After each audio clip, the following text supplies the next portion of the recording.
Hi, welcome to Conversations with Dirk Meyer about the 23-24 season. I'm Executive Director Brandon VanWaeyenberghe, and here's our maestro, Dirk Meyer. Hi, good morning, Brandon. So Dirk, first off, 10 years, 10 seasons with the DSSO. How does that feel? What are your reflections on making music in the Northland? Yeah, it feels kind of surreal because it really doesn't feel like a decade. It feels like we just started a season or two ago. But it's been a fantastic time from, well, it's been a time with ups and downs. When I first arrived, when I was announced as music director, that day was the day of the big flood in 2013. Was it 13? 12, I think it was, 2012. And so that was total chaos. But then my tenure from then has been much smoother until we hit, in 2020, a little thing that was called COVID. And we're not going to mention that coincided with my arrival, and I do have to say for everyone watching this, Dirk was very humorous this past week saying, oh, remember this concert that we did 7 years ago? And I said, Dirk, I was not here. Well, it's so comfortable that you're here. Exactly. It's like you've been here forever. But anyways, it has been a really incredible time. It's been a real honor to lead this orchestra artistically for the last 10 years. I can't believe it. And I'm very much looking forward to this sort of celebratory season that we have in store. Well, so looking back, before we start talking about this season, and I know a lot of this season is predicated on the past, but do you have any highlights specifically, other than the floods, of the past 10 years? And maybe that's a good introduction about our first concert as well. Absolutely, yes. So one of the highlights really has been to work with our musicians, with our chorus, our wonderful chorus, and of course the amazing guest artists that come into town and perform with us. And one of them is Orion Weiss, who will be joining us just this week to play the Greek Piano Concerto. And the reason why I specifically asked Orion to play this piece was because on my very first concert as music director, the program was Bernstein Candid Overture. We played the Greek Piano Concerto, and then Mahler won. And the Greek Piano Concerto was, of course, performed by Orion Weiss. And so this piece is back on the season for nostalgic reasons and if what the audience wanted to. And so I thought it would be fun to bring back Orion and celebrate that. But so, I have to say, when we actually reached out to Orion, he was so excited to do this program with you in Duluth that it was almost an immediate yes. Yes.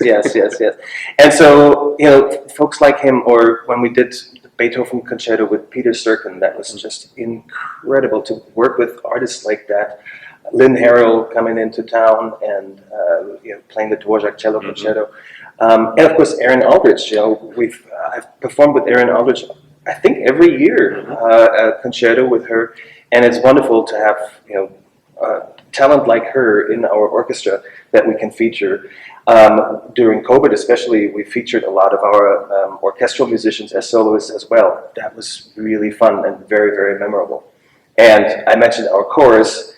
Definitely a lot of works that we've done with the chorus over the last 10 years. They really, they meant a lot to me. First of all, because, it's a wonderful group of people. Fantastic to work with. And secondly, I have an affinity for that kind of repertoire. I just love that repertoire. And things where we did Mahler Symphony No. 2. That was, of course, one of the highlights of the 10 years here. Just that music is so fantastic, and you have our chorus, you have our wonderful musicians in the orchestra. Those were the moments that really stick with me. Well, that's great. And so, looking forward to this year, I know that when we were talking about programming, we wanted to be as inclusive as possible, and we surveyed the musicians and the audience members, in addition to yourself, on some favorites, and we had some top 10 lists created. So we know we have winners for each group and everything else. Before we talk about your highlights this year, let's talk about the audience and maybe the musician favorites that are sprinkled throughout the season. We've already talked about one, the Greek. The Greek, yes. The Greek was, I think one of the categories that we handed out in the top 10 list was favorite concerto, right? Mhm. Or the top 10 concerti or something like this. And the Greek, yeah, of course, Yeah. it's such a wonderful piece. And up here, a lot of folks have Norwegian heritage, Mhm. and so it makes perfect sense. And it's a great piece. So Yeah. I was happy to put that back on the season. Really, I was happy with all of the winners because, of course, they're great pieces of music. But it What are was, some of the musicians' favorites, you know? yes, and it was interesting to see the difference between yes. the musicians' favorites and the audience favorites. So the musicians, there was a lot of write-in comments about like, we really enjoyed playing Mahler. Mhm. Yeah, Mahler 2, Mahler 1, we did Mahler 5 here too during my tenure. And so we took that to heart, and not Masterworks 1, but Masterworks 2 in October, we're performing Mahler's Symphony No. 3. That is actually a work that has never been performed by this orchestra before, and it is supposedly the longest symphony ever written, but in my opinion also probably one of the top 3 or 5 symphonies ever written. It is just incredible, and I'm very much looking forward to doing this here with the DSSO. And so this is definitely one that was the musician's favorite. Another one that was actually equally popular with musicians and audiences was Sibelius Symphony No. 2. Another great one that, again, for the region, I think really fits in. Yes, and of course, an incredible piece of music when that last movement starts. That's just heart opens up. Glorious. Just glorious. And so that is on the program in November, and that was maybe the one and only one that there was really absolute. Yes. Everybody agreed that they really loved that. And for the audience members, the absolute winner for the audience was the piece that we're going to close the season with, and that is, of course, Karl Orff's Carmina Burana. We did Carmina Burana maybe 6 or 7 years ago, or maybe even longer at this point, but it's just a fantastic piece, and how can you not love it? It's a huge orchestra, you have 200 people in the chorus, and it's just a great piece of music. Yeah, It's really fun to do. Definitely by far, one of the audience favorites. Yes. Chorus has been asking for it, and certainly will be a great way to close the season.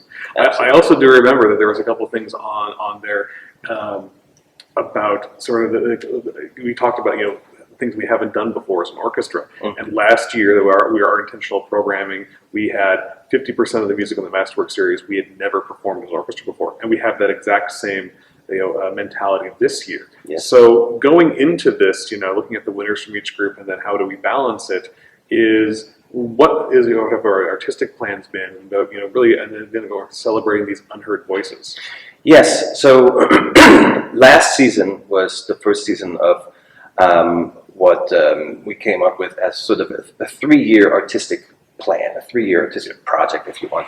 And that is, like you say, to bring to make unheard voices heard, to bring them to Symphony Hall. And so last year we focused on Black composers, and we had, I think, 5 or 6 different compositions from short to long pieces. Everything was there. This year we're focusing on female composers, and then next year we will be focusing on contemporary American composers.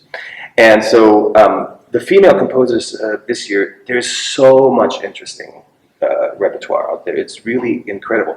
And I don't remember exactly what the number was, but when we talked about this first, I looked over the performance history of the DSSO. And it's, we're getting to 100 pretty soon. 92, 93 seasons, yes. And in those 90 plus seasons, I forgot what it was. It was less than a dozen pieces by female composers that had been performed. 10. Oh, you know the numbers. 10. I mean, think about that. That is just incredible. Incredible. And so we want to right that wrong. And so this year, we really have quite a few pieces by female composers. We opened the season this week with Anna Klein. She is a composer from England, a piece called Pivot. Like I said, we have the Orion Weiss and the Piano Concerto by Grieg. And then Amy Beach's symphony, the Gaelic Symphony. That is, at least supposedly, the first symphony written by an American female composer in the late 19th century. And so, as you can see already from those two, Anna Klein, who is probably now in her, I guess, 40s, and Amy Beach, late romantic composer. So we're really, this season, we're covering a lot of ground, really from the romantic era to living composers today, all female composers that are really, they're writing fantastic stuff. And not only living composers, one that actually lives and works here in Duluth. And one that lives and works here in Duluth. And she is writing a brand new piece commissioned just by us, Wendy Derwechter. And her piece, Laurentia, will be on our program in November. And like I said, I'm thrilled that this is a commission by the DSSO. We're commissioning one of our very own Twin Ports members here. Yep. Yeah. And then looking to the spring, we have again some great female composers. The one that I want to focus on is our Masterwork 6 with the Clara Schumann piano concerto. I heard that in Houston, last year, and said we have to do this. It's something that you've been bringing up. Why, especially for Clara Schumann, why is that important for us to do? Well, it's an incredible work, and Clara Schumann, she was a pianist herself. Mm-hmm. So Clara Schumann, for those who don't know, she was the wife of Robert Schumann, who of course was a fantastic pianist himself until he wanted to have a bigger span, so he actually cut his tendon, and that ruined his career. Anyways, she was a fantastic pianist, and she also composed, and her piano concerto now is really coming back, now that we're finally focusing on unheard voices, not just us, but around the world, really. And to bring a piece like this to the stage is simply, it's important.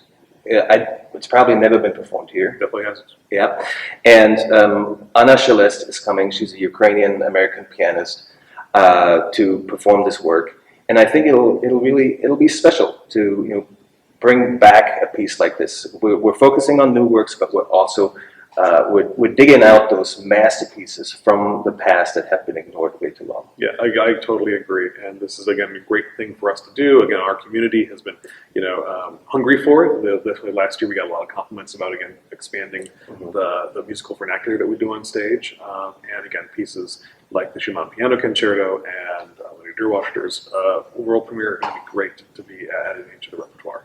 I agree. So looking at it, just about 4 or 5 highlights for yourself. We already talked about the Mahler, but what else this season that you are looking forward to bringing to the stage here at Duluth? Well, I remember one of the top 10 lists that we handed out to musicians and audiences last year was, I think it was called Works That We Haven't Done Here, but that Dirk really would like to do. I wonder who seeded that. Believe it or not, and I was actually really surprised to see that William Walton made that list. He made the top of that list. His Symphony No. 1. Fantastic work. I don't think it has ever been performed by the DSSO. It has not. It has not, yeah. So tell us a little about William Walton, why he's so important to music in general, and why, again, people should know more about him. Well, and we only have a few minutes. We only have a few minutes, yeah. But yeah, I mean, William Walton was a British composer, active sort of around the time of Second World War. I think that's where the First Symphony also was written. And he was really one to take that typical British sound, but bring it forward, sort of make it sound more modern, bring it forward into the 20th century, so to speak. Yeah. But definitely, heavily related to Elgar and all these guys who came. Britain and everything else. Britain, and of course, yeah. But yeah, those guys were, they were the absolute front of the music scene in England around the time of the Second World War. You mentioned Benjamin Britten, of course. And that Symphony No. 1 is it's just incredible. I don't know why it's a difficult piece. So there's that. It's hard to play. But it is really, the music is so intense and it's beautiful and it is full of life and energy. It's one of those pieces that for some reason is very seldom performed, but it's always been one of my favorites. And I'm thrilled that that actually came through Yeah. and rose up to the top, and that's on the program. I mean, he's also famous for his viola concerto and Sure. Belshazzar's Feast, which we weren't able to do because of COVID. Yes, that was on the program. yeah. Unfortunately, got sagged. But again, I think giving him his due. And talk about another contemporary of the time, and also again another end of the alphabet name, Kurt Weill. Oh yes, Kurt Weill. His music. You know, for me personally, his Broadway stuff is wonderful, but I like his orchestral, his serious music. That's, I think, is incredible because it's such a fun mix of the theater Kurt Weill that we all know from the Three Penny Opera, street scene, and so on, and he mixes in his more symphonic sound, and it's just a fantastic combination. Just amazing. His Symphony No. 2 will be on Massworks 7, and that is one I'm very much looking forward to. Kurt Weill was one who, of course, grew up in Germany, Austria, and was very active there as a theater composer, and then he came here, and what most people don't know is that he is very much responsible, one of the guys who is very much responsible for creating what we today think of as Broadway. Mm-hmm. And the Broadway sound, really he was instrumental in building that. Yeah. And we talked about Carmina already, but I think that there are two other works that I would love to get your thoughts on about for favorites. I mean, we talked all about this, again, new music, something that the things we haven't done before, but you know, there's some works that we have done before that I was bringing to the stage, you know, in a different light. So the Brahms Double is going to feature two special guest artists coming back from the DSSO. Yes, yes. Geneva Lewis on violin and Gabriel Martins on cello. The Brahms Double Concerto I have not done with the DSSO, so it's not been done in 10 years, that's what we know, but I'm sure it has been done, of course, by the DSSO before. But both Geneva and Gabriel have been here very recently. Actually, Gabriel was just here this past season with the Elgar cello concerto. And Geneva Lewis, I believe it was the season before that, played the Brahms violin concerto. And the Brahms violin concerto, especially when, after she performed that on the original Joachim Stradivarius, if you remember, that was one where so many people came up to me afterwards and said, that was just amazing. And so many musicians from the orchestra said that this was one of the highlights of their performing career. Her playing that work was just flawless. Stunning, it was beautiful, it was a, it was a really great experience. And again, that night at dinner, she mentioned that she had never done the Brahms Double before. We're like, that's when we started talking about it. That's when we started talking about it. And of course, the reason we're inviting Gabriel again is because the two of them are an item. Yes. And so that'll be very special to have both of them coming back. Both of them were huge hits with our audience and our musicians when Gabriel played that Elgar, that slow movement, just talking about memorable moments, right? Oh, exactly. That was one of them. So to have those two back with that piece is going to be wonderful. Yeah. And then to kick off the start of the spring season again in February, we're going to feature a concert with Dvorak and Grieg again, but also with a Mozart piece. Also with the Mozart piece, yes. And we'll have our wonderful chorus again with us in the Mozart Vespers. Great, wonderful 25 or so minute piece, typical Mozart, sort of a little bit like the Requiem, reminds me of that. And just a beautiful work. And the chorus will be with us for that. And in the other pieces on the program are actually all pieces for string orchestra. It's the Grieg 2 melodies, short, beautiful Norwegian melodies to open the concert. Then the Dvorak Serenade for Strings, wonderful piece, just great. And then second half starts with a piece by Caroline Shaw, a young composer living in New York currently, a piece called Entr'acte. Really fun, really very, I don't even know how to describe that piece. It's sort of meditative, but also energetic. I was thinking about it, how to describe it to someone else who asked about the chorus concerts, and I really couldn't put words to it. It's something you just have to hear. Yeah, yeah. It's a very eclectic, unique mix of meditative and this driving energy. It's a very good piece. Very good piece. Looking forward to that. So actually, we talked about the chorus. We're featuring the chorus on 4 programs this year. Yes, 4 different programs. We have the Mahler Third Symphony uses a chorus of female voices and also children. Mm-hmm. So we'll also have the Lake Superior Youth Chorus with us twice this year for the Mahler, and then later for the Carmina. So we have chorus on the Mahler, we have chorus on our Holiday Pops, then we have chorus on the Mozart Vespers, and we have the really big chorus for Carmina Burana, again with the children's chorus as well. And so the chorus, I love the chorus, so I'm always happy to bring them back as often as we can. But also, we know that our audience loves choral music, and to have our chorus on stage, and so it makes sense to bring them as much as we can. And also this year, of course, until this year, we had wonderful Richard Robbins with us as our chorus master. He was a great musician. It was wonderful to have him. He has moved on to teach in West Virginia? Virginia. Shenandoah. Yeah, Shenandoah, that's right. Accepted a position there. So this year we're actually going through a search for a new chorus director, and we have 3 candidates, and they've been assigned different pieces throughout the season, and then we will hopefully come out of this season with a new chorus master. Looking forward to that. So, our time is just coming to a close. We're looking forward to a great, 23-24 season. Obviously everyone should come to every concert. Everything. But again, just taking a look back in 10 years, what to sort of, if you can define your musical tenure here, in a few words, what would you say? Wow, you saved the best for last. I don't pull punches. It was inspiring time. It was a wonderful time, sometimes very difficult time.